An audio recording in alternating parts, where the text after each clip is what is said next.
Hey, folks, welcome to another edition of Broken Brains with your host, Bruce Parkman, sponsored by the Mac Parkman Foundation. And on this podcast, we look at the issue of repetitive brain trauma in the form of repetitive head impacts from contact sports and repetitive blast exposure for our military veterans and for pilots and people banging around those little tiny boats as well.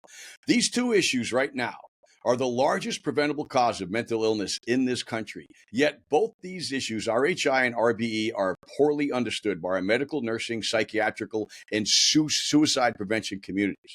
So we reach out to people that have experienced the impacts of these issues, scientists, researchers, authors, journalists, moms and dads like me whose kids are no longer here, to bring you the latest and updated information for you to make an informed decision, because you are the only thing that can help. You're the only person that can help yourself and protect those valuable children there.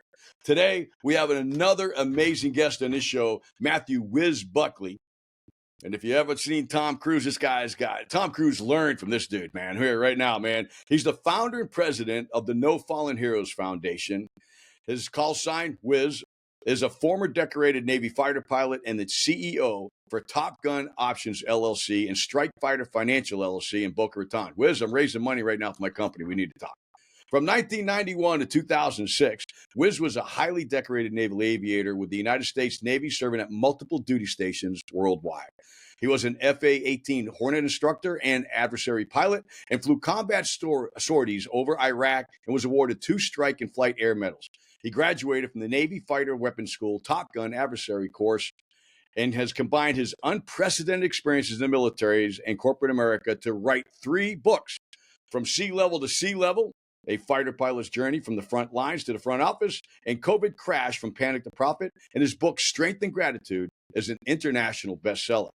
He's on the advisory board for Healing Reality Trust and hosts the Max Afterburner podcast, a long-form podcast covering a wide range of topics from psychedelics to veteran issues to politics and markets. We'll be addressing those two right here for quite a while. And the podcast is ranked in the top 2.5% of 3.3 million in the world, which is, man, it's a feat we hope to achieve here. And congratulations on your success. Wiz, thank you so much for taking the time out to join us on the Broken Brains podcast today, sir. Bruce, I'm going to bring your average down, if anything. So so be careful. Hey, I'm an NCO, man. I was educated in the Boston public school system, so we know how that's going to happen, man. So well, you guys ran the military, so thank you. Thanks for running the military, so us officers didn't screw it up too bad. No, I appreciate it, sir. You know, it's I can't even imagine what it's like on your side of the military, working on those aircraft carriers and just all those days at sea and just being, just being alone, and there's a lot of research coming out talking about fighter pilots and the impacts of landing those jets on those carriers and takeoffs, and how that might be the equivalent of repetitive blast exposure on the brains of fighter pilots. I don't know if you call them fighter jocks or whatever. I've heard that term thrown around, but I am not tossing around without your approval here. So tell us about that before we even dive into it, because it just popped in my brain, and if I don't talk about it, then I lose it. So yeah, no, it's a great place to start, Bruce. We actually were featured in the New York Times Sunday edition a couple months ago. It was front page about repetitive injuries to fighter pilots. Bruce, if you went in your driveway and sat in your car and a crane took you up to the second story and dropped you, that's the equivalent force of landing aboard an aircraft carrier every time. That force is never less, or else you wouldn't land. You'd miss. There has to be about an 800-900 foot per minute rate of descent. Sometimes it's even greater. I remember trying to get aboard the boat in between Tasmania and Australia in the Tasman Sea. There was water coming over the bow of the aircraft carrier, man. And I remember slamming into the deck, and I thought I literally broke my back. It was brutal. So not only the landings aboard a ship are pretty brutal, but the takeoffs. You go from me sitting in this chair from 0 to about 150 to 200 miles an hour in a second and a half. So, we're moving the brains all over the place. And then not only that, we're pulling G's. I remember, being a young 27-year-old kid from South Jersey, flying off the Kitty Hawk and doing a dogfight. Just, catapult shot, went up, pulled some G's, slammed aboard the carrier. I'm sweating. I remember walking in the ready room, and, every squadron has a flight surgeon. And I remember my flight surgeon looking at me and shaking his head. And he's like, man, you guys, you just don't want to know what all of this does to your bodies. 27-year-old kid. I'm like, I don't give a shit. Well, Nah. guess what? It does do a lot to our bodies. But unfortunately, for decades, aviators haven't been able to speak out. Because if you went to that same flight surgeon and said, hey, doc, something is a little wrong with me. Oh, okay, Wiz, you're not flying anymore until we figure that out. So you actually, as an aviator, you have to hide anything that's wrong with you, either to your military flight surgeon or your FAA doctor. Because if you are honest, you're done flying. So it's a perverse system that we have.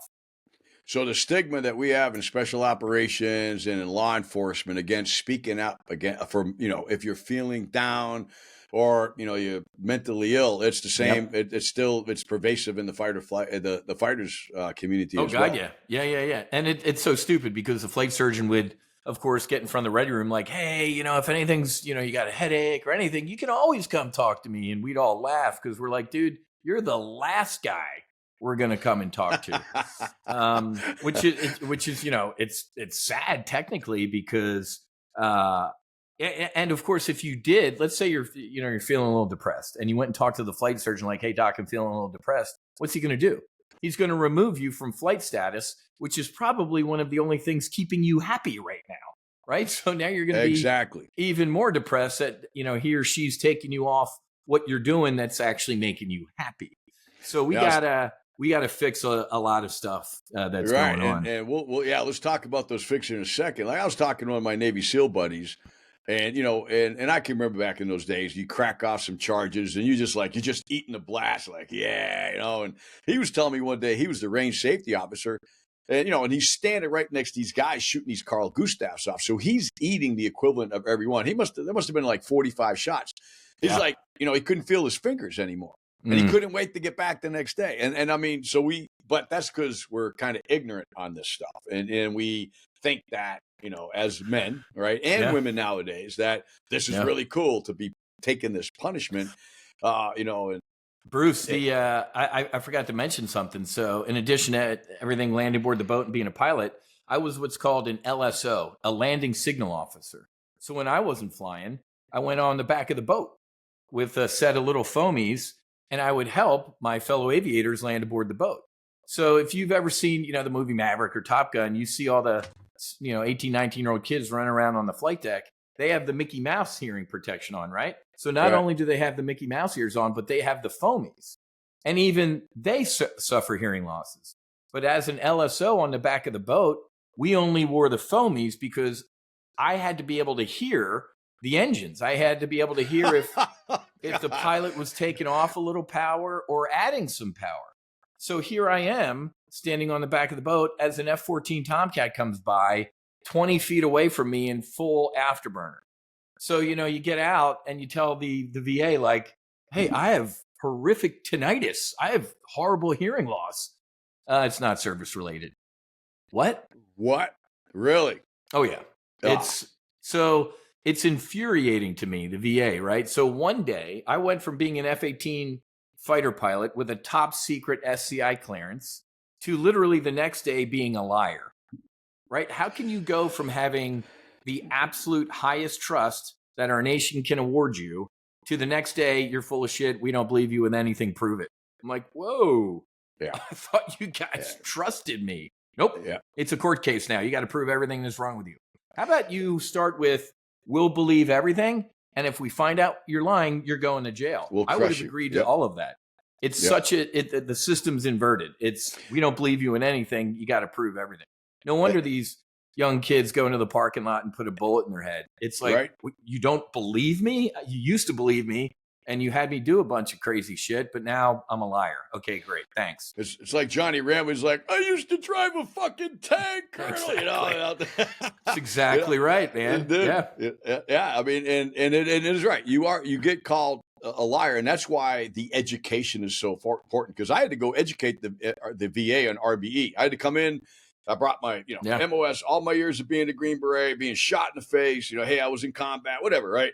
Mm-hmm. And then all they wanted to say said, "You got any scars?" And I said, "Yeah, come look at my eyebrows," because I played all Army rugby for 8 years, and he's like, "I got broken orbital bones," They're like, Mm. "Wow, you are." They wanted to see scars, so I was a liar until Mm. I could prove that I actually had trauma, because it's all inside our head. You're right. We Correct. need to trust our veterans more. They're not there if they've got a demonstrated history like you, sir, right? I mean, how many times did you launch off those carriers? I mean, do you count Hundreds them of like times. hundreds of times, right? 357. I should know the number to the exact landing, because you probably remember almost all of them. Yeah, hundreds of times. Yep. Right. So you count those like we count parachute jumps, Exactly. right? So Yeah. So you walk in there and you got, Especially the night ones. Dude, Jesus. I'm going to tell you one thing. I'm a small boat Coast Guard captain. How big does a wave have to be to go over the bow of an aircraft carrier, bro? I mean, I think they said they were 40 or 50-foot waves in the Tasman Sea. And they let you fly. Here was. I mean, combat. You don't have a choice, but And you know what? It was a beautiful day. It was sunny. It wouldn't look like this, right? And I remember waking up that morning on the boat, and I think our TV had fallen in our stateroom and smashed. I mean, walking to the ready room to brief, I'm saying to myself, I'm like, there's no way we're going to go flying. Sat in the brief. Things are falling off the ready room walls. I'm like, there's no way we're going to go flying. The reason, we left the Persian Gulf and they pulled the rods in the nuke to get us down to Perth as quick as possible. So the jets hadn't flown for like a week or two. Oh, okay. And then we went from Perth over to Hobart, so the jets didn't fly. So this day was supposed to be a maintenance day. These were all broken aircraft that needed experienced pilots like me to get them up there to check out all the repairs. Wait. Those are broken aircraft that they needed our best pilots to go up there and just sound a process little bit. That. Yeah, I mean, when they guess what? When they change out an engine or the flight controls, they gotta. How's the only way to test it? Get airborne, right? Get it up in the air. Yeah. I remember walking to the jet. Right. I got up on the flight deck and it's literally, Titanic. I'm like, oh my God, man, there's no way we're going to go flying. Next minute, I am attached to the catapult and I'm literally, so you run up to full power, you wipe the flight controls out and everything looks good. And then you salute the catapult officer. That lets the catapult officer know Wiz is ready to go flying. But I remember doing all that and saluting the catapult officer as we went down. And I'm looking at a full Tasman Sea in my windscreen. I remember looking at the catapult officer and I'm shaking my head and the guy gave me a look like, dude, I got it. I'm not going to shoot you right now, right? And then the bow went up and all I saw was sky and he shot me, right? So I get airborne. I'm like, I got to land now. I didn't care about the maintenance portion of the flight. I'm like, I got to land back aboard this thing. And bro, I've never seen it in my naval career. When I came in to land, first of all, I was like maybe midway through the landing. There's about 20 of us, like the first 10, I'm in the middle. The first 10, it sounded like a Civil War hospital, man. They were screaming and power and wave off. And I'm like, oh my God, what's happening down there? And then I get into the landing pattern, and I've never seen this in my naval career. Speaking of Titanic, as the stern went up, you could see the back two screws of the Kitty Hawk. No way. Yep. I think it had 4. So the back 2, you could see the tips of the screws. I'm like, I've never seen that. I think I got waved off on the first pass because I was just out of cycle with the deck. And then the second one, same thing. But when I landed that last one, dude, I put that thing on there. And it's not funny, but here's the funny part. Every one of the jets that got airborne fixed the airborne problem that made it require a maintenance flight. And every one of us, the jet was broken because of hard landings.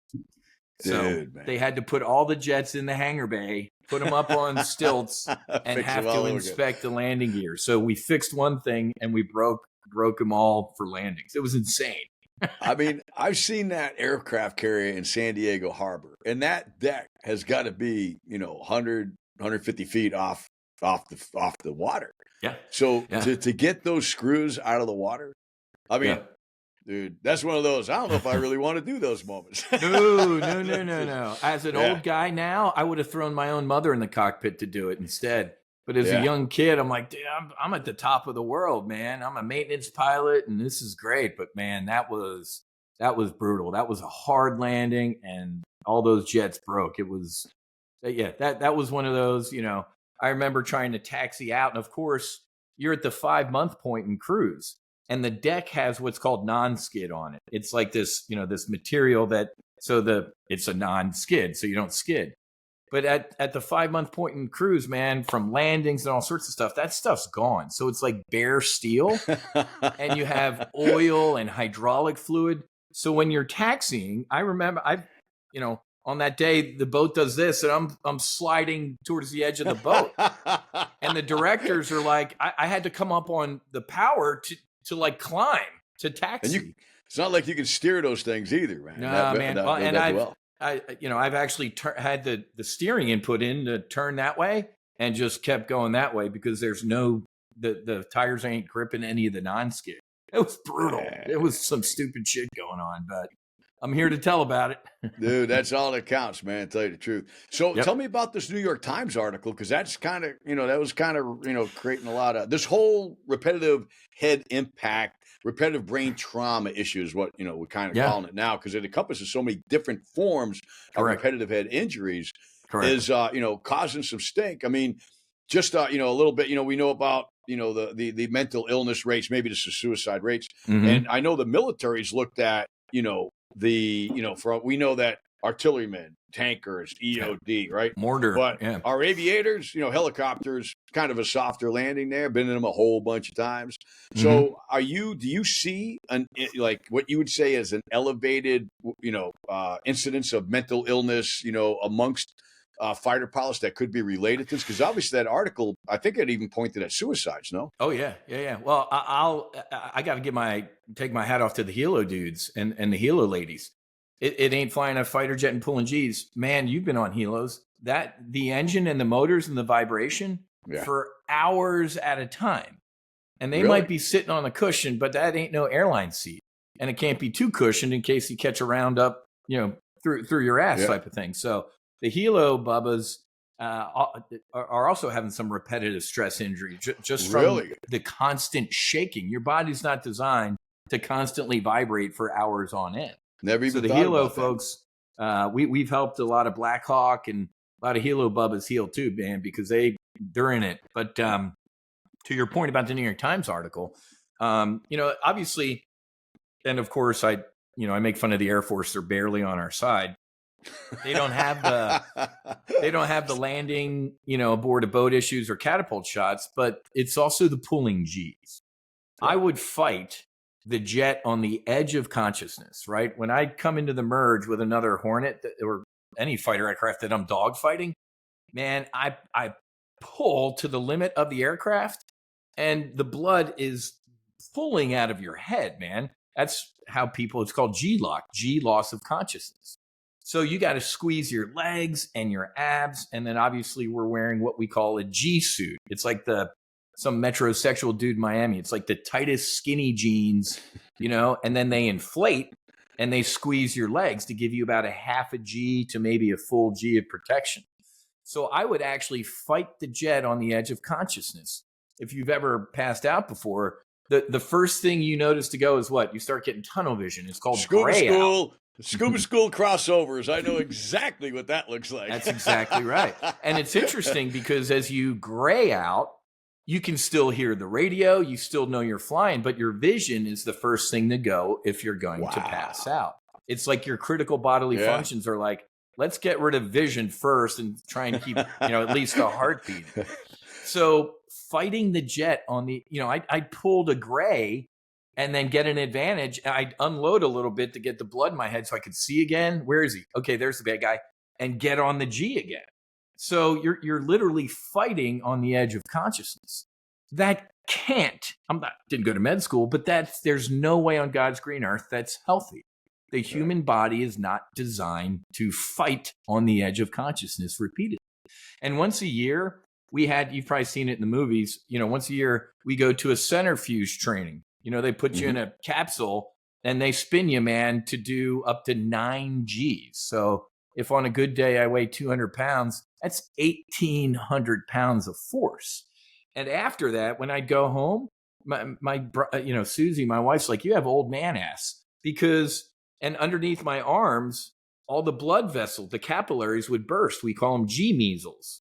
So underneath your arms and your legs and your ass, where all the blood got pulled to, all the blood vessels would burst.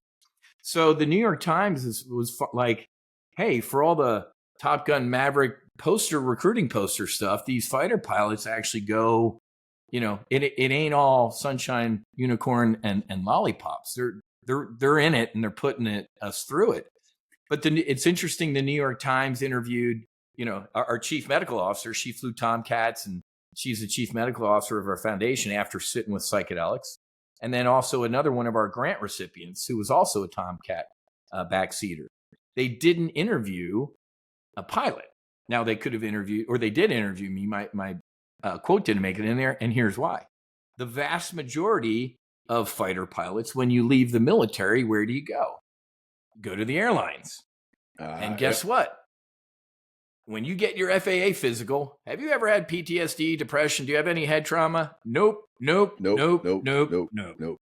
Just like you answer yes to any of those. Yeah. You answer yes to any of those, and you will not be an airline pilot. You won't have a career. So there aren't too many pilots running around out there saying, hey, this happened. I can, right? My first and last day at work at American Airlines was 9/11. So I ended up going to Wall Street instead. But years later, I got back into flying. I bought my own fighter jet for our foundation to help raise money. So I can talk about this. I don't give a shit if the FAA comes after me, because I'm not going to lose my airline career. I was not designed to sit in front of pressurized aluminum for 8 hours a day. I can't say I'm glad 9/11 happened. That sounds weird, but everything happened for a reason. I'm not designed to be an airline pilot. So that New York Times article really turned the lights on in the kitchen to fighter aviation and a lot of the stress involved. In 15 years of flying fighters, I lost 16 brothers. Also in mishaps, bad weather, stupidity, mechanical failure, all sorts of issues. Not one combat. Like accidents, training accidents, combat. Yeah. Hold on. We don't call them accidents, right? They were mishaps, because there's no such thing as an aviation accident. None of that is by accident. So we always use the term mishap. Okay. Well, we don't have training mishaps in the Army. We have training accidents. Oh, you call them accidents? Yeah, we call them training accidents, right? Yeah. But in addition to the 16 buddies I lost in cockpit issues, I lost 3 F-18 brothers to suicide, including a groomsman in my wedding. One of my best friends, he was a Marine Hornet pilot. You obviously can't go back in time and debrief, dude, why'd you kill yourself? But, a lot of the 3 guys that were buddies of mine that aren't here any longer, it all had to do with flying, in my opinion. So I can never, I meditate and stuff like that, but I can never sit in silence. In this interview tonight, when I go to bed, until my last breath, I have a horrific high-pitched squeal for the rest of my life. And it's maddening at sometimes. The medicine work that I've done helps me deal with it. But I could tell if I was not a healed individual with the psychedelics I've done, I might not be here. And then debilitating back issues, man. Thank God, knock on wood, that hasn't crept up on me yet, but I have brothers and sisters who are just hunched over, man, pulling 9 Gs for decades. You lose your height. So that can't be healthy either. So I'm thankful that we're starting to turn the lights on to some of these other veterans issues. Because I'll be honest with you, man, you're an operator. When I went to go heal with Marcus Luttrell and JT Jared Taylor from Black Rifle, I remember going, I'm embarrassed. I was up at 30,000 feet, in air conditioning. You guys are at 3 feet. My trauma is a joke compared to yours. And then, I've learned to not trauma shame or trauma grade. As veterans, we're awful at this, right? Yeah. If something's hurting you, something's hurting you. trauma is trauma, and you deserve to heal. Don't compare your trauma to anybody else's, man. That's we do that as vets, and we're bad about it. So I'm glad that the aviation side of the house is getting a little love too. And and I think it's unfortunate that right now we're just starting to recognize this is an issue. So when I got involved with brain trauma after my son took his life, and I learned about RHI, Mm-hmm. then it started. I started looking at blast exposure. I'm like, well, who's picking this one up? I mean, What are we doing? And it just kind of appalls me that we have studied TBI. We've spent hundreds of millions of dollars studying TBI. Correct. Well, TBI is not the problem. A TBI, is an event. It's like one hard landing. Did you get hurt? We can heal you as long as you don't keep hard landings and pulling G's, right? Correct. When that becomes a lifestyle, and you've got something like concussive exposure, why the hell, we got the VA, we've got the military, we've got researchers, CDC, NIH, you name your foundation, that are all researching all this stuff. Correct. How have we overlooked this issue? Why now, right? And we still got to go back to the tens of thousands of pilots that have flown and done your job, all the operators, all the tankers, all the artillerymen. We have so much tragedy that has occurred as a result of this oversight, and for a long time we just didn't know. I got correct. That. I don't care. We know this is an issue. We'll talk about fixing it, but why do you think this just has not been a focus? I mean, we fought 2 wars.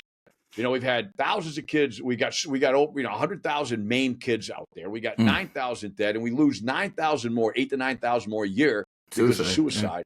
Yeah. This is part of that. So why aren't we more on it? How just Bruce, you're not going to like the answer. You know the answer since you've been in it. It's the MIC, man, the military-industrial complex. When I saw 3-4 months ago that Tom Cruise has signed on to do Top Gun 3, I'm like, oh, great. Does he get out and he has to fight the VA because they're denying all his claims? Hey, be careful. St. Petersburg's where all those guys live up here, man. Yeah, exactly. So Maverick faces his toughest enemy, the VA, part 3. It's the truth. Dude, so it is.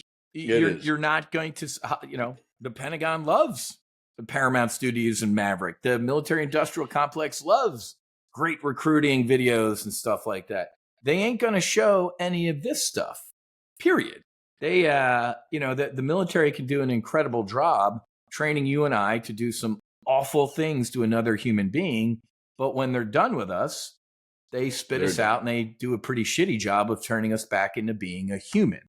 So I'd like to believe things are getting better. But they're still paying lip service to it being better. There's still no radical changes. I would love to believe President Trump ain't going to be any more foreign wars or anything like that, which would be awesome.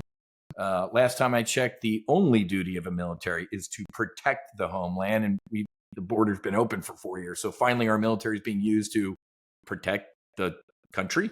So I'm getting there with being a little hopeful, but I'm just not fully there yet. Yeah, it's looking back too. I mean, you think of all the kids that are no longer here. We're estimating between 130, 140,000 suicides since 9/11, right? Yep. Then we have all the other issues that really are suicides, but not counted. You got death by alcohol, these drug overdoses, correct? All the stuff that's out there, and we're looking at a long line of carnage that still needs to be addressed. I mean, these kids, correct, and yourself, sir, did nothing wrong. We signed the line. We did our jobs, and now all we want is we're not looking even for money, right? It's all about, look, just take care of me and take care of me properly. Don't give me drugs that numb me and have black box warnings, and give me talk therapy that doesn't work, and that's all you're. We just had a guest on the podcast. She went to the VA for a process, and they said no. Drugs and therapy, those are our protocols. Back to your military, I call it the pharmaceutical industrial complex when it comes to mental illness, because they are all in this box. But I agree. It was interesting because I saw yesterday that the Pentagon has hit the recruiting numbers for the first time in 5 years, and I wonder why, because of the new commander in chief. But I got to tell you, for the past 4 years, 5 years or so, I didn't know I know hundreds, if not thousands of veterans. I don't know a single vet who wanted their kids to serve. I got 2 boys, man. They grew up coming into their dad's fighter squadron in their little flight suit that their mom made them wear. And they wanted to, I steered both of them away from serving. Now, my oldest re-boomeranged in and said, Dad, nope, I want to fly fighter jets. I'm like, I love you, son. You can do whatever you want. But I tried to steer too. My middle boy listened to me, and he's at the University of Colorado in Boulder. But the number one source of recruitment for the United States military for the longest time has been you and I. Yep. Veterans.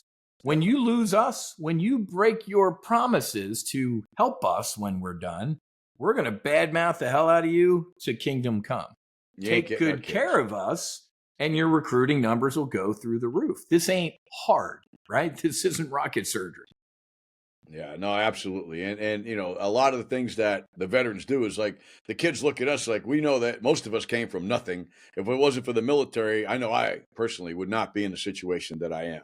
Without, even with the unfortunate loss of my son, it was the military that allowed me to start companies and do my thing. But that's what gets into our kids like, man, Dad got here. And if I don't want to go to college, so I do have a lot of friends whose kids are serving, even under the last administration, and fortunately they weren't placed too much at risk.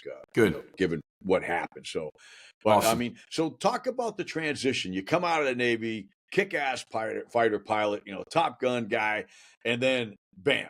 What happened between retirement and, the foundation? What were the next steps you took in your life? Well, so there's a lot of BAMs, right? To your point, most people that join the military, they're not Donald Trump's kids. They're not, George Soros's kids. Rich kids aren't going into the military, right? The affluent, if anything, steal their kids away from service above self, right? So, I was born in South Jersey, South Philadelphia. One of 6 kids, typical Irish Catholic family. And unfortunately, I was sexually abused as a child. And then I lost my middle sister, Monica, to a drunk driver when she was 19, which was just it was a hand grenade in the middle of our family. And technically, I lost my parents that day, too. They were my dad was done. So why do I bring this up? Because I took that. When you go in the military, you don't take off your childhood trauma. If anything, you hide it.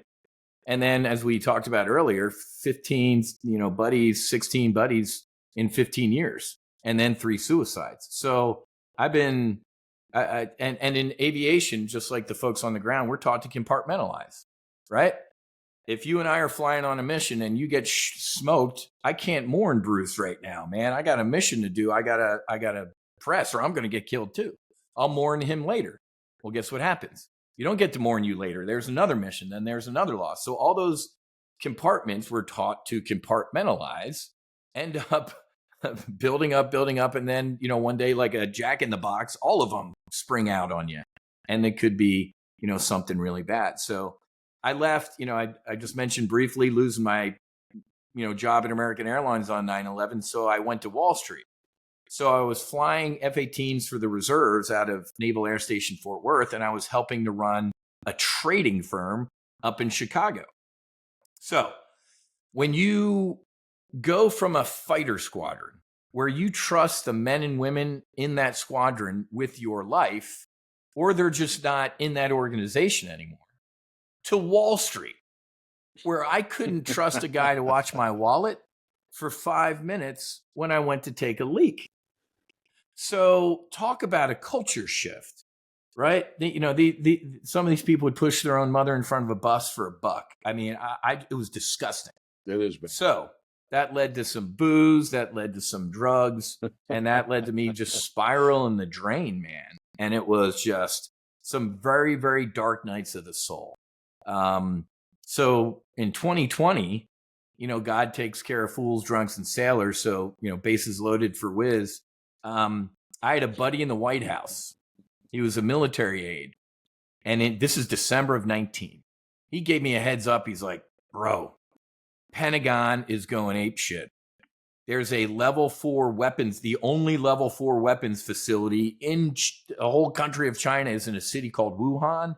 They are digging up the highways.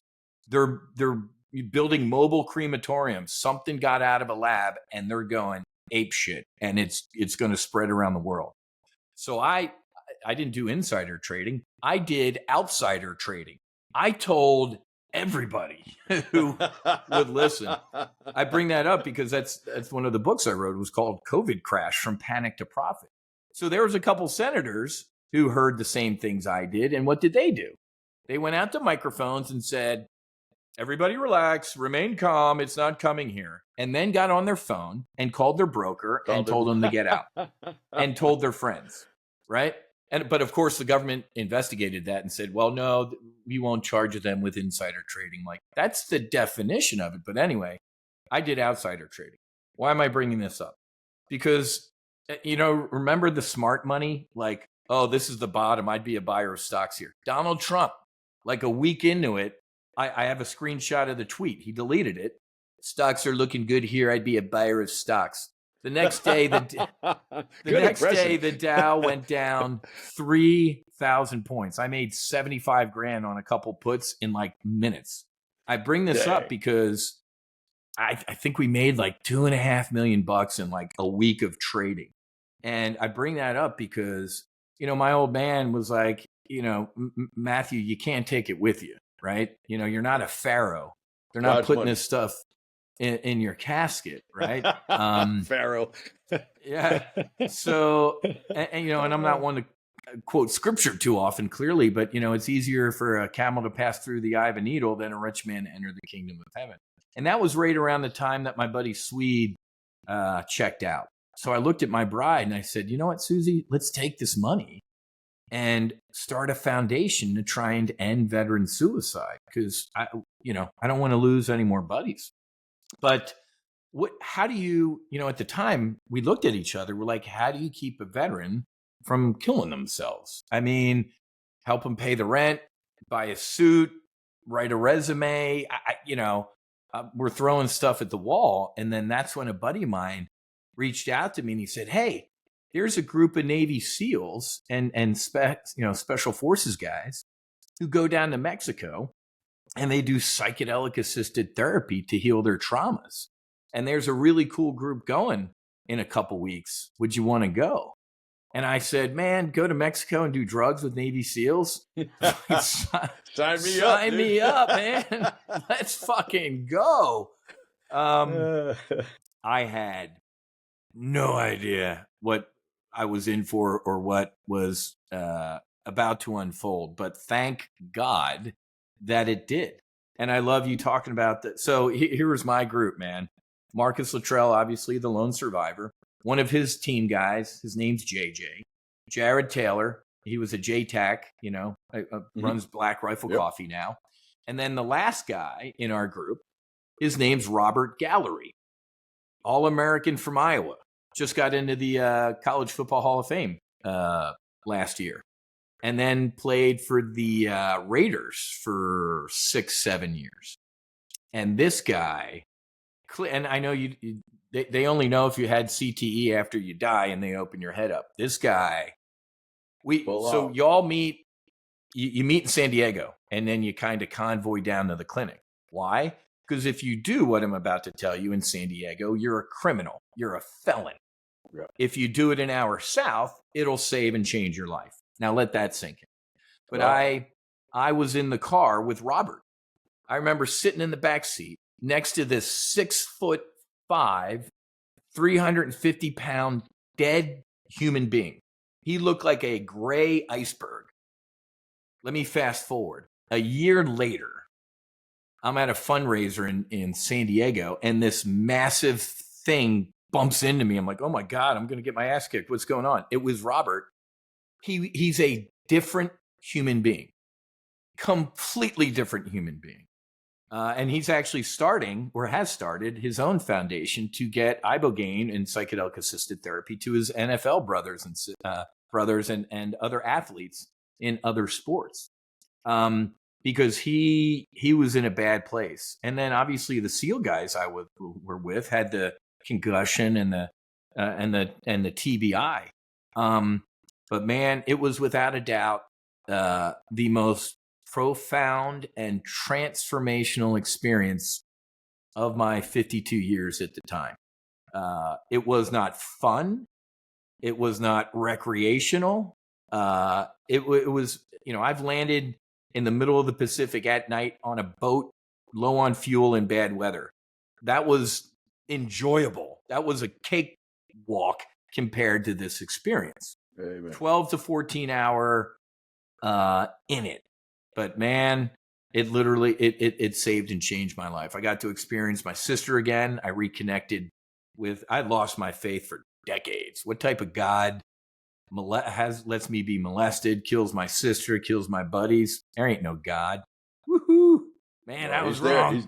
Yeah. Give him a chance to talk to you, man. Oh, yeah. I was on my knees in tears, and he lifted me up and said, Matthew, get up. I don't make imperfect things. Let me take all this trauma. Let me take all this shame and regret and drugs and alcohol. That's gone. And literally it was with a wave of a hand. And he said, let me show you the good you can do. And I've never looked back. I got home and I said, Susie, this is how we're going to end veteran suicide. So the No Fallen Heroes Foundation is, we give grants to veterans, first responders, and their families to sit with the medicine. So why first responders? Well, as you know, a lot of guys and gals leave the military, and when they take off that uniform, they don't take off the trauma, and they go home and they throw on a police officer, a firefighter, they become a first responder. And they add to their trauma, right? I had a Marine buddy, 20-year Marine. He's like, dude, my Marine trauma is a joke compared to fire rescue. He was a fire rescue guy in Miami. He's like, the things that people do to a child. And he's like, man. So we help first responders as well. And then family members, Gold Star wives, spouses, moms and dads. They serve too, and they deserve to heal. My wife is a saint. She had to put up with my shit. I don't know how, clearly she truly loves me, because I don't know how she dealt with me for this long. But she, after I got home, and she's like, whoa. I'm like, get up, let's go. Life is great. Everything's great. And she's like, well, yay for you. what about? So a couple months later, she went with some veteran wives, a Gold Star wife and some other team wives. And she came home, and we've never been better parents, humans, or just, it's been incredible. Knock on wood, I think our number, I'm working on my 2024 annual debrief. I think we're close to about, let's just round up, 100 folks, veterans, first responders, and family members that we've helped heal. Knock on wood, man. Not a single person has come home and said, complete waste of time, or I'm worse, or sucked. Yep. People have gotten home and had challenges, right? Because you're going to get home with a clean piece of paper. It's a Control-Alt-Delete. God literally scrubs your shit and hands it back to you like, now go. If you get home and you go back to old habits and stupid stuff, you're going to have a challenge. But I'm not one to use this term too lightly, but I was born again. This is the second half of my life. The first half is in the rearview mirror with all its pain and trauma, and now I am a different human being. Still have my shitty days, but I'm not walking around sunshine, unicorns, and lollipops all the time. But my old Wiz, in a bad day, man, I was in it. And if I was in it, everybody else was going to be in it, and everybody else was going to watch me drink a bottle of vodka tonight and get out of my way. Me now, bad day. I get out of me and I look at me and go, dude, sucks. Wake up. Embrace the suck. It ain't forever. You're going to pass through it. Just, so it's a completely different life before the medicine and after the medicine. So before we go to that, because when I go on your show, I will definitely embrace the suck with you on a similar experience. But you think of 100 veterans, and then you think of all the family members, inner circle, outer circle, the network of people that they're going to impact with their new self. A month ago, I was, this will probably never happen again, but they put 900 Green Berets on a cruise ship.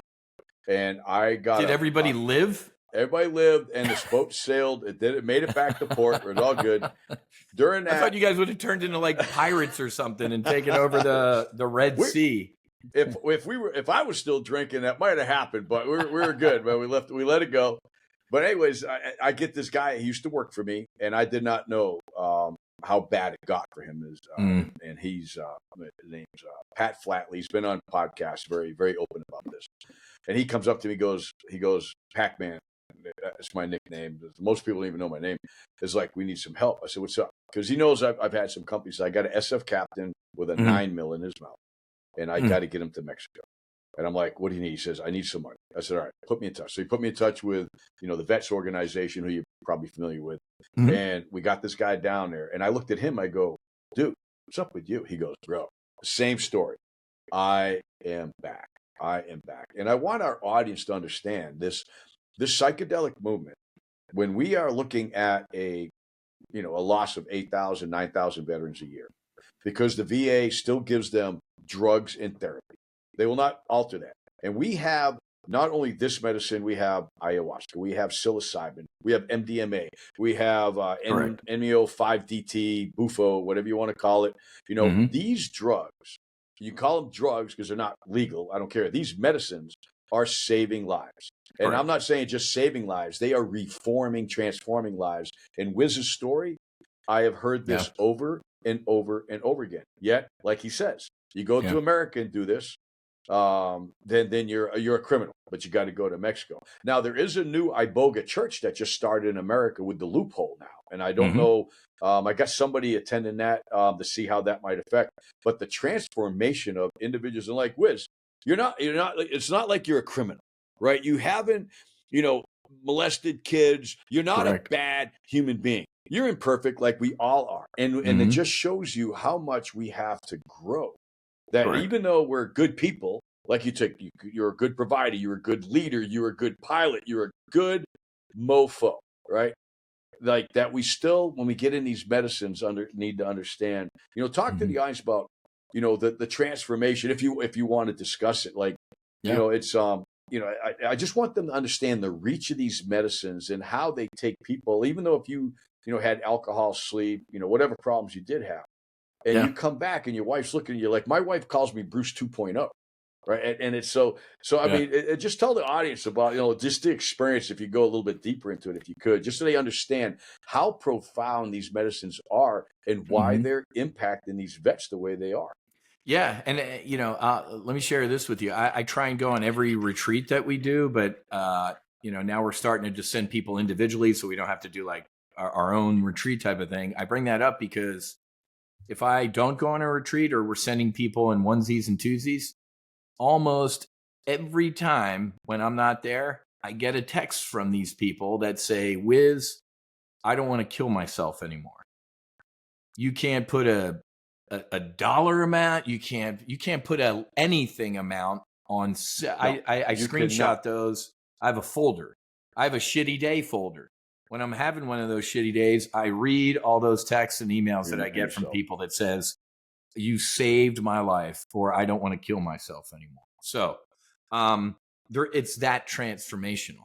And trust me, if I were sitting here listening to this, I'd be calling bullshit on it. But, veterans, we're not going to listen. God's pretty smart, obviously. God's like, veterans ain't going to listen to some dude wearing a drug rug and mala beads, right? You're out of there. Right? Smelling like weed. We're not going to listen to that. We are going to listen to a Navy fighter pilot veteran, a Navy SEAL, or a Spec Ops operator, a Gold Star wife. So, the first psychedelic revolution, Timothy O'Leary, hey, let's put it in the water, probably freaked a lot of people out. And that was the wrong approach, right? They were fishing with hand grenades. This psychedelic revolution is being led by veterans. So if mom and pop walking down the street look up to us for whatever reason, maybe that's when they start listening. Like, wait a minute, these guys are, anti-crime, anti-drug, pro-America, wrap themselves in a flag, and they're doing this stuff. Maybe I should listen. Maybe I should sit up straight. But like we talked about a little bit earlier, I was a drinker. I don't know if you can be a good drinker. I wasn't. I was a bad drinker. And up to 8 months, I'll say a year. Let's just round up to a year after sitting with Ibogaine once If I looked at alcohol, God forbid I smelled it, I would dry heave. It made me physically ill. So Ibogaine is an addiction interrupter. Heroin, alcohol, porn, Sex, caffeine. yep. You name the addiction, it will break it. I didn't say cure it. I said it'll give you a reprieve. That's why I say when you get home, you got to put in the work. If you fall back into all the shit that was making you sick, you're going to be in a dogfight now and it's going to suck. But if you come home and you don't do that stuff, I mean, there was a study, people can look it up. 85% of heroin addicts who sat with Ibogaine once, up to 3 years, never looked at the stuff again. Why up to 3 years? Because they stopped the study. They're like, okay, if you do heroin after 3 years, it wasn't the Ibogaine. Yeah. You were cured. Something that ain't, something else is going on. And these people in this study, I mean, as you're probably well aware, one of the worst things about heroin addiction is what? Breaking it. The shakes, the vomit, it's just the side effects, right? These people, after Ibogaine, came downstairs and had breakfast type of thing. They're like, wait a minute, I haven't eaten breakfast in a decade, and I'm not shaking and vomiting and needing a fix. It destroyed it. So it is literally that transformative that a guy like me, now, full transparency, guess what I can do now? I can have a glass of wine with my steak or my pasta, but it's a glass. Old Wiz, a glass man, a bottle, probably 2, maybe even 3. So I control it now. The old days, man, it controlled me. And then, like I said, it just literally going to the airport when I got home from Mexico, or we got into San Diego from Mexico, just the airport. I was friendly. I said hi to people. The flight was delayed. I'm like, yay. I'm like, wait a minute. I'm happy. It was literally just a different, I remember talking to myself like, dude, because people were yelling at the gate agent and stuff. I'm like, I was nice to the gate agent. I got upgraded to first class. I'm like, oh my God. He's like, you were the first. Yeah. He's like, you're the first. You were the only nice person to me today. You want to sit in first? I'm like, oh my God. I probably would have been one of the guys yelling at that poor guy. Right. Yep. So it literally transformed everything in my life. Now, if people are sitting here watching this going, is it mad? It's not a magic pill, right? As we've talked about, you got to get home and you got to put in the work. But I will, one of the questions I get asked the most is, can it be one and done? The answer is yeah. I know guys and gals that have done the medicine once and are great and never go back. We do, me and my original medicine brothers, and if we can't all make it together, we at least do it on our own. I do an annual knock the rust off my vehicle, or as an aviator, I'll give you an aviation analogy. I get about an annual or a year's worth of ice build up on my wings. I need to go de-ice or I'm going to stall. And it's so cool, Pac-Man, because every year I go for an annual knock the rust off, man, I just learn more and more. And it's interesting because the more medicine work I do, the less medicine I actually do. And, 5 years ago, Wiz, if I heard me talk like this, I would have kicked my own ass. But my guide reminds me, she's like, you are the medicine. Technically, you don't need this stuff, but radical trauma might need radical healing. So the more medicine work I do, I actually really don't even need that much. And I'm in it and healing. Let me share this with you. The second time about a year later, I sat with the medicine. It was tough. The first time was flowing robes, God healing me and stuff like that. The second time was pretty challenging. And I will, as thankful, if not more, than my first time. And here's why. First of all, my guide said, the next day, I'm like, man, that was a little bit more challenging. And she's like, oh, I probably should have told you. I'm like, told me what? She's like, she said, and I've been doing this for decades. Anybody I've helped who does the medicine again with the intention of helping people, the medicine shows you everything. She's like, the first one, you got your wings. The second one, this time you went to Top Gun, didn't you? I'm like, that's a great analogy. I get this. Yep. Because God was still loving and everything like that. And this was a really cool part because that year The ice buildup was my ego, meaning this. I thought I was failing. I was helping vets and first responders and family members go on retreats. I was going on these retreats and people weren't healing, right? At least I thought that, because this is how I healed. And so I remember feeling kind of shitty going into the medicine the second time. I'm like, man, I'm a failure. Let me go hit the medicine again to see why I'm a failure. Man, God came to me, and God clearly is always loving and gentle. And he was, but it was kind of like son, what are you doing here? You know all of this stuff. What can I help you with? I said, God, I'm failing. I'm trying to help these people heal, and I'm letting you down. Very loving and very full of light and energy. He said, Matthew, you can't heal anybody, son. They have to heal themselves with me. And that's my job, buddy. Keep doing what you're doing. Keep walk them to the door, carrying them to the door, drag them to the door. They got to walk through, son. And I was healed. I felt that 100-pound backpack I carried for 12 months, it just dropped to the ground. I'm like, oh my God. What? It's so funny because after when you come out of medicine, it's this type of transformational. And then you're like, well, duh, why didn't I know that? Right.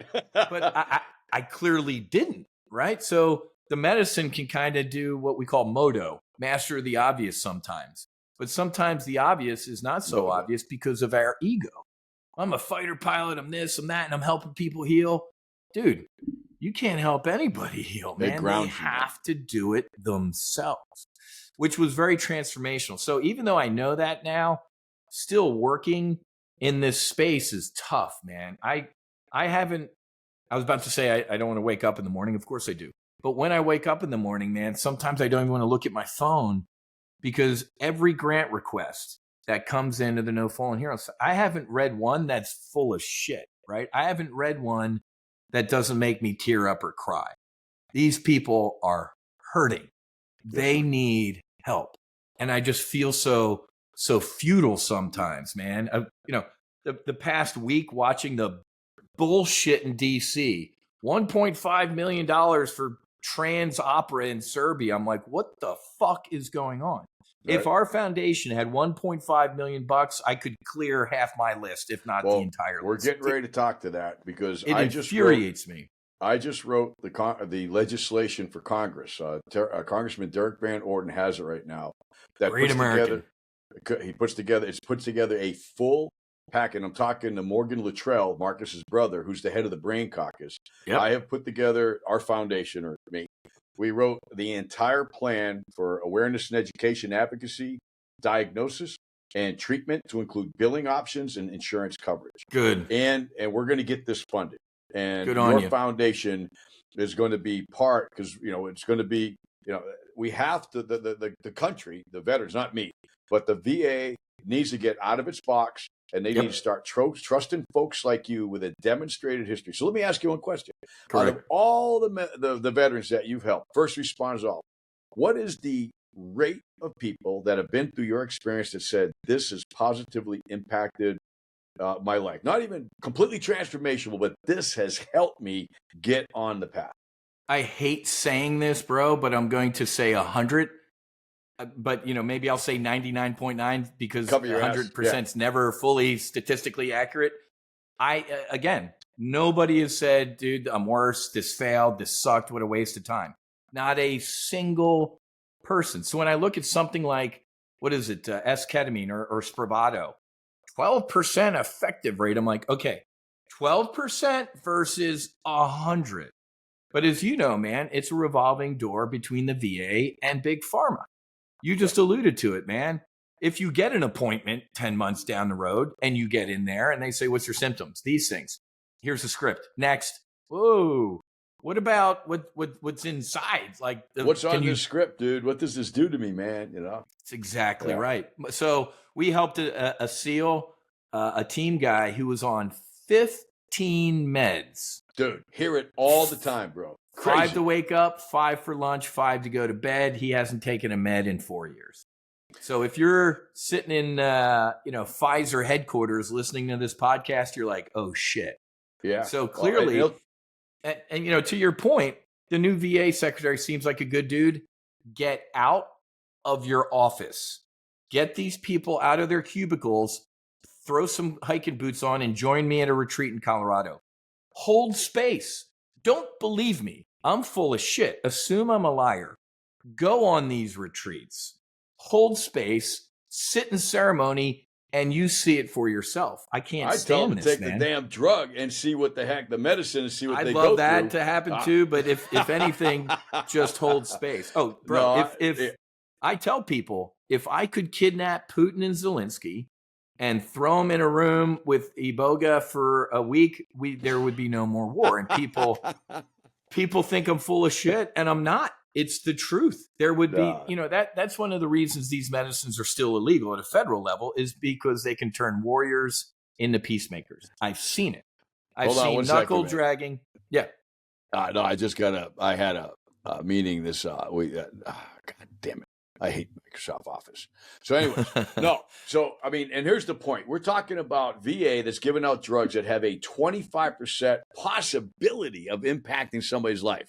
And we're talking to you saying we've got 99.9% people coming back. And these, the people, like, I've been helped with ketamine. I've been helped with stellate ganglion blocks. I've done the journey with ayahuasca several times, and I'm going out for, a little bit of your medicine as well. Cause I want to walk the walk. Okay. When I talk and say this stuff works, it's worked for me.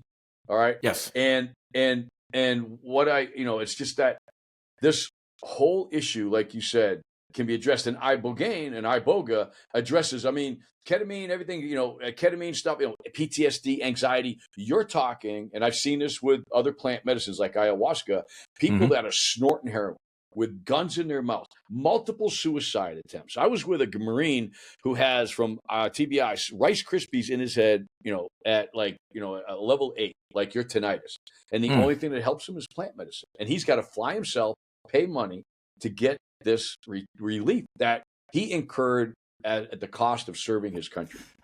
So it's infuriating, man. It is absolutely infuriating, and it must change. And that's why having you on this podcast and talk about what you're doing is so unbelievable, man. I mean, this is, what you're doing right now, sir, is you're saving lives. And yeah, you might feel like you're not saving enough, and we all feel like that. Every life that you have saved is a blessing from our Lord. Amen. And it's a blessing to your foundation. It's a blessing on you personally, sir. You are delivering you are doing God's work. Thanks, and bro. I absolutely want to help you as much as I can. I know it's all about money, right? When you do what we do in this business, which is help people, it's all about cash, bro. Doesn't that suck, man? I joke.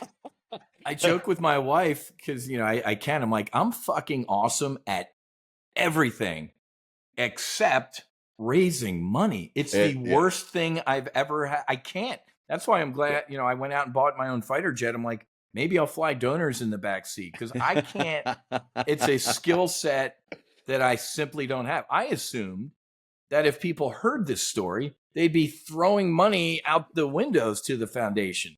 Bro, it's insane. I don't know how you do it. I don't know how you crack the code. Well, we just alluded to it.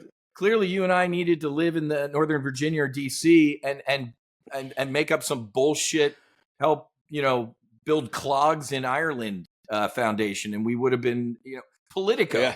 Politico gets $8 million. Are you insane? So you and I are clearly doing it wrong. We don't know the right people, but I'm working on it now. We're working on it now. And I think between who you know and I know, and then all the other people we're working with in this space, this psychedelic space is revolutionizing. It is the only thing, and I'll tell everybody in this podcast there, since 9/11, this is the only area, and whether you include ketamine or not, and stellate ganglion blocks, this is the only thing helping our veterans. That's it. Correct. This and those electronic, the electronic therapies, your stimulation and H-spot, stuff like that. But when you start talking about end-of-life scenarios where men and women are at the brink of extinction and it's going to cause other suffering for their families, then this is it.